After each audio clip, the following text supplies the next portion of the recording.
नमस्कार। आपका अखबार के संग में आपका स्वागत है। मैं हूं प्रदीप सिंह। कुछ बातें, कुछ सिद्धांत और कुछ नियम ऐसे होते हैं जिनका देश काल परिस्थिति के अनुसार जिनमें बदलाव नहीं होता, जिन पर असर नहीं पड़ता। उनमें से एक है कि कानून का राज कैसे चलता है। कानून का राज चलाने का सिर्फ एक तरीका है कि जो सत्ता के शीर्ष पर बैठा है उसका प्रभाव और उससे भी ज़्यादा उसकी जो हनक है वो तय करती है कि कानून का राज चलेगा या नहीं चलेगा। अब संदर्भ भी बता देता हूँ किस संदर्भ में ये बात कर रहा हूँ। महाराष्ट्र के संदर्भ में पूरे देश में नई शिक्षा नीति लागू हो रही है। 2 राज्य खास तौर से उसका विरोध कर रहे हैं। वैसे 2-3 और राज्य हैं, लेकिन सबसे ज़्यादा विरोध तमिलनाडु में और अब शुरू हुआ है महाराष्ट्र में। ये राजनीति को एक अलग दिशा में ले जाने की कोशिश है। इस नीति के मुताबिक जो हर राज्य में राज्य सरकार का या केंद्र सरकार का कोई दखल नहीं होगा। जो भी वहाँ की स्थानीय भाषा है, अंग्रेज़ी और स्थानीय भाषा, और उसके अलावा एक तीसरी भाषा, और तीसरी भाषा में भी हिंदी कंपलसरी नहीं है। तीसरी भाषा में भारत की तमाम भाषाएं शामिल हैं जिनमें हिंदी भी है। इनमें से आप किसी की भी पढ़ाई कर सकते हैं। हिंदी स्वाभाविक रूप से इसलिए स्वीकार कर ली जाती है कि हिंदी जानने वाले, बोलने वालों की संख्या बहुत है और हिंदी के अध्यापकों को खोजना, नियुक्त करना अपेक्षाकृत आसान है। आप महाराष्ट्र की ही बात कीजिए।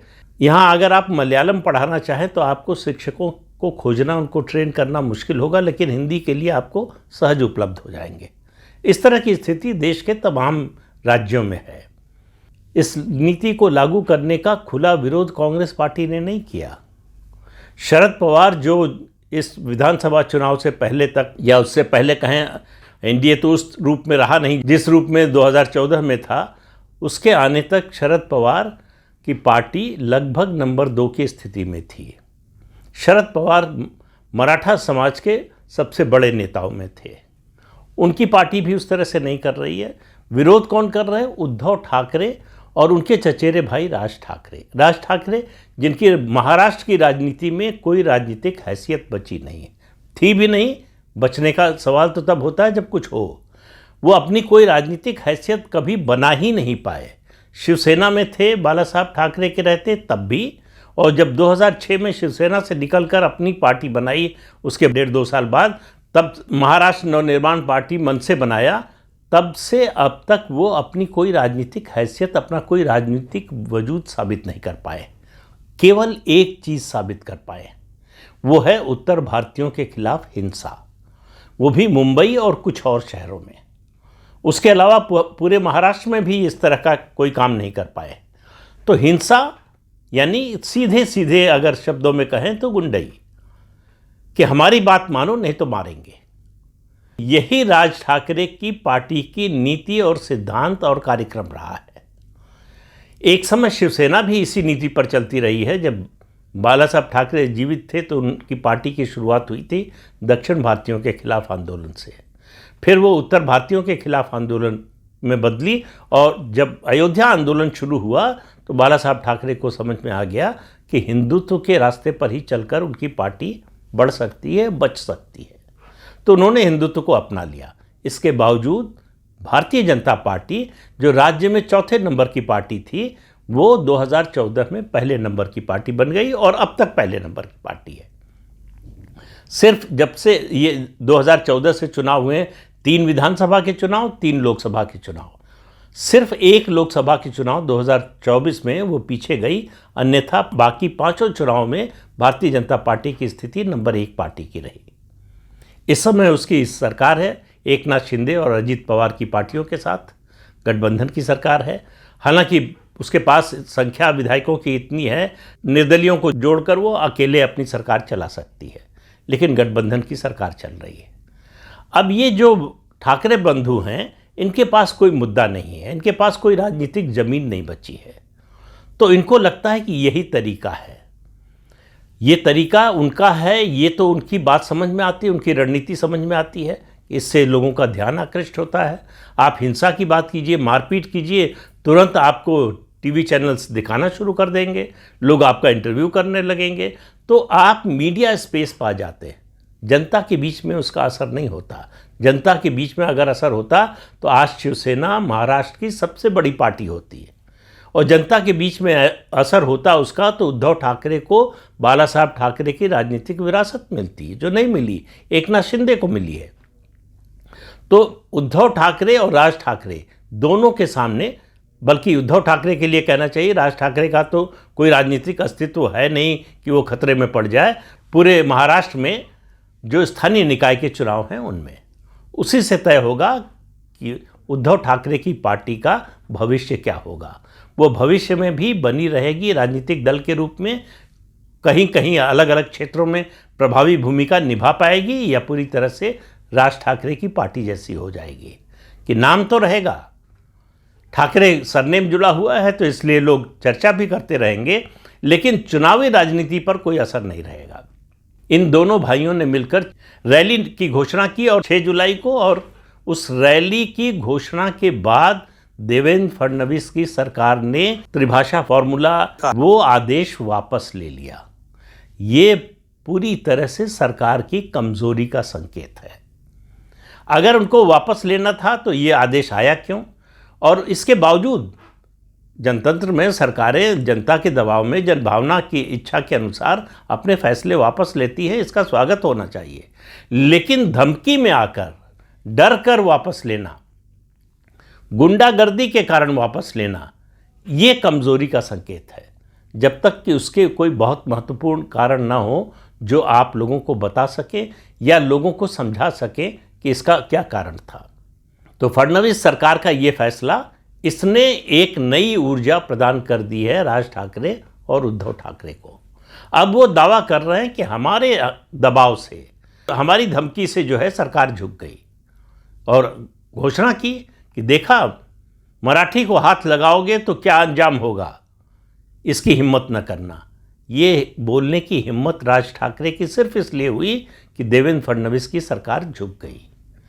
तीनों पार्टियां जो इसमें शामिल हैं, तीनों ने एक तरह से जो है सरेंडर सा कर दिया। तो मुझे एक घटना याद आ गई, जब देश में चंद्रशेखर जी प्रधानमंत्री थे, बहुत थोड़े समय के लिए रहे, 4 महीने रहे, कुल मिलाकर 7 महीने उनकी सत्ता रही। उस दौरान उत्तर भारतीयों पर मुंबई में और महाराष्ट्र के दूसरे कई शहरों में हमले हो रहे थे। राज ठाकरे का उस समय जो है जलवा था। प्रधानमंत्री चंद्रशेखर ने बाला साहब ठाकरे को फ़ोन किया, कहा मैं चंद्रशेखर बोल रहा हूँ, ये जो उत्तर भारतीयों पर हमले हो रहे, हिंसा हो रही है, ये आज शाम 4 बजे तक बंद हो जानी चाहिए, वरना मुझे अपने देश के लोगों की जान बचाने के लिए किसी राज्य सरकार के किसी कंधे की ज़रूरत नहीं है। और बाला साहब ठाकरे को समझ में आ गया कि कौन बोल रहा है और उस बोलने का अर्थ क्या है। ये होती है सत्ता के शीर्ष पर बैठे व्यक्ति की हनक। और उस दिन शाम से बंद हो गया उत्तर भारतीयों पर हमला। और जब तक चंद्रशेखर प्रधानमंत्री रहे, मुझे नहीं याद आता तब तक जो है इस तरह की घटना फिर से हुई हो। इस तरह के किस्से आपको चंद्रशेखर के बारे में बहुत सारे मिल जाएंगे। इतना ही नहीं है, पंजाब की एक घटना मैंने आपको पहले भी सुनाई होगी, उसको फिर से याद दिला देता हूं। पंजाब में उस समय खालिस्तानी आंदोलन अपने पीक पर था और वहां पर विधानसभा लोकसभा के चुनाव नहीं हो रहे थे। चंद्रशेखर प्रधानमंत्री बने और उन्होंने कहा कि 26 जनवरी 1991 में को पंजाब के हर जिला मुख्यालय पर तिरंगा फहराया जाएगा, राष्ट्रीय ध्वज फहराया जाएगा। उससे पहले ये होता था कि राष्ट्रीय ध्वज फहराने की कोशिश होती थी तो उसको जला दिया जाता था, फाड़ दिया जाता था, खालिस्तानी झंडे फहरा दिए जाते थे। तो राज्य सरकार ने बंद कर दिया था। 26 जनवरी 15 अगस्त पर ध्वजारोहण नहीं होता था, राष्ट्रीय ध्वज नहीं फहराया जाता था। उन्होंने पंजाब के डीजीपी को बुलाया, गवर्नर को बुलाया, होम सेक्रेटरी को बुलाया और कहा कि आपको जितनी फोर्स लगानी पड़े, आर्मी लगानी पड़े, आर्मी मिलेगी। आपको 5,000, 50,000, 5 लाख, 10 लाख लोगों को मारना पड़े, मार दीजिए, लेकिन राष्ट्रीय झंडा फहराया जाएगा और पुलिस को लाठी भी नहीं चलानी पड़ी, हर जिला मुख्यालय पर तिरंगा फहराया गया। ये होती है हनक, ये होता है रसूख, ये होता है असर कि बोलने वाला जो कह रहा है वो करके दिखा सकता है। एक तीसरी घटना भी बता देता हूँ। संसद में रामविलास पासवान और शरद यादव, उन दोनों मंडल आयोग की सिफारिशें लागू हो चुकी थी, तो ये लोग बड़े नेता बन चुके थे। तो इन्होंने कुछ जो है अभद्रता करने की कोशिश की चंद्रशेखर जी से। सदन में ही कहा कि सुन लो रामविलास और सुन लो शरद यादव, अगर मुझसे गुंडई करोगे तो वो हाल करूंगा कि तुम्हारी 7 पुश्तों में कोई गुंडा नहीं बनना चाहेगा। और उसके बाद शरद यादव और रामविलास पासवान दोनों ने जाकर माफ़ी मांगी। वो एक अकेले नेता थे अपनी पार्टी के एक समय, और उनकी पार्टी बहुत बड़ी पार्टी, जो जनता पार्टी जब सत्ता में आई तब की बात छोड़ दीजिए, जनता पार्टी के विभाजन के बाद से उनकी पार्टी बड़ी पार्टी नहीं रही। और जब वो प्रधानमंत्री बनने थे तब भी 70-72 सांसदों का ही समर्थन था, बाकी कांग्रेस ने बाहर से समर्थन दिया था। और छोटी सी बात नहीं, उनके लिए बहुत बड़ी बात थी, सिद्धांत की बात थी। उनके बारे में इस तरह की प्रशंसा कोई नहीं करता कि बड़े सिद्धांतवादी थे। राजीव गांधी उस समय पूर्व प्रधानमंत्री हो चुके थे। राष्ट्रपति के अभिभाषण पर धन्यवाद प्रस्ताव पर चर्चा हो रही थी। कांग्रेस ने कहा कि वो सदन में नहीं आएगी, और वोटिंग से कुछ समय पहले जब ये लगा कि कांग्रेस पार्टी समर्थन नहीं करेगी, तब प्रधानमंत्री चंद्रशेखर ने फैसला किया कि वो इस्तीफा देंगे। जब राजीव गांधी को लग गया कि अब ये इस्तीफा दे देंगे, सरकार गिर जाएगी, तो उन्होंने सुब्रमण्यम स्वामी के पास पर्ची भिजवाई। जो पार्लियामेंट का वॉच एंड वार्ड स्टाफ होता है वो लेकर आया, सुब्रमण्यम स्वामी को दिया। उन्होंने देखा, उन्होंने बढ़ा दिया चंद्रशेखर जी को। चंद्रशेखर जी उस समय सदन में अपना भाषण दे रहे थे। उन्होंने पर्ची देखी, पढ़ा और फेंक दिया।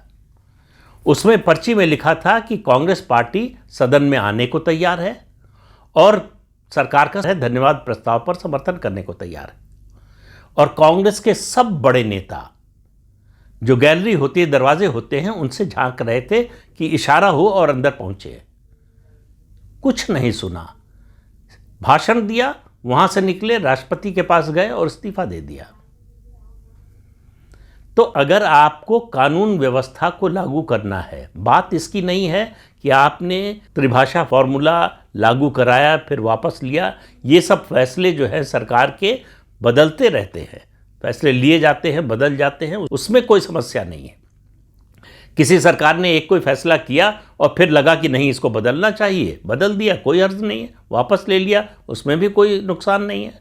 सवाल यह है कि अगर आप गुंडागर्दी से डर कर ऐसा करेंगे, उसके दबाव में आकर ऐसा करेंगे, हिंसा से डरकर ऐसा करेंगे, तो फिर आपको सरकार में होने का और सरकार के मुखिया होने का कोई अधिकार नहीं है। तो जो कुछ किया देवेंद्र फडणवीस और उनकी सरकार ने, उससे सरकार का रसूख घटता है, उसका प्रभाव घटता है, उसका आभा मंडल खत्म होता है। थोड़ा सा विषयांतर हो जाएगा, लेकिन एक किस्सा और सुना देता हूँ। बृजलाल जो इस समय भारतीय जनता पार्टी के राज्यसभा सदस्य हैं और डीजीपी रह चुके हैं उत्तर प्रदेश पुलिस के, जिस समय की बात बता रहा हूँ, एसपी सिटी थे लखनऊ के। उस समय एक गुंडे का बड़ा आतंक था लखनऊ और आसपास के ज़िलों में, बल्कि कहें पूरे प्रदेश में ही एक तरह से। उसका नाम था अन्ना शुक्ला, अरुणा शंकर शुक्ला नाम था, अन्ना शुक्ला के नाम से जाना जाता था। उसको खोजते खोजते उन्होंने उसको गिरफ्तार किया। और लखनऊ में एक मोहल्ला है डालीगंज, जहाँ का वो रहने वाला था, सबसे ज़्यादा आतंक वहीं पर था उसका। हाथ बांधकर रस्सी में पुलिस वाले पकड़कर उसको लेकर सड़क पर चल रहे थे, और बृजलाल आगे आगे कह रहे थे कि देख लो, यही है वो गुंडा ना जिससे डरते थे। उस दिन से अन्ना शुक्ला का सारा जो रुआब था वो ख़त्म हो गया, सारा आतंक ख़त्म हो गया। तो अगर आप गुंडे से या अराजक तत्व से या हिंसक तत्व से उसके सामने खड़े होकर मुकाबला करने को तैयार हो जाते हैं, तो उसी समय उसका सारा जो आतंक का तंत्र है वो ख़त्म हो जाता है। उत्तर प्रदेश में पिछले 8 साल में योगी आदित्यनाथ ने जिस तरह से जितना माफिया तंत्र था उसकी जो रीढ़ तोड़ी है, जिस तरह से ऑर्गेनाइज्ड क्राइम को ख़त्म किया है, वो बताता है कि कानून का राज कैसे चलता है। उनके पास भी कानून वही है, संविधान वही है, कोई नया कानून नहीं बनाया, संविधान में कोई संशोधन नहीं किया, कोई नई फोर्स नहीं बनाई, उसी सिस्टम से काम लिया और ऑर्गेनाइज्ड क्राइम को उत्तर प्रदेश से पूरी तरह से ख़त्म कर दिया। उनका आतंक ख़त्म किया और उनका आर्थिक तंत्र ख़त्म किया।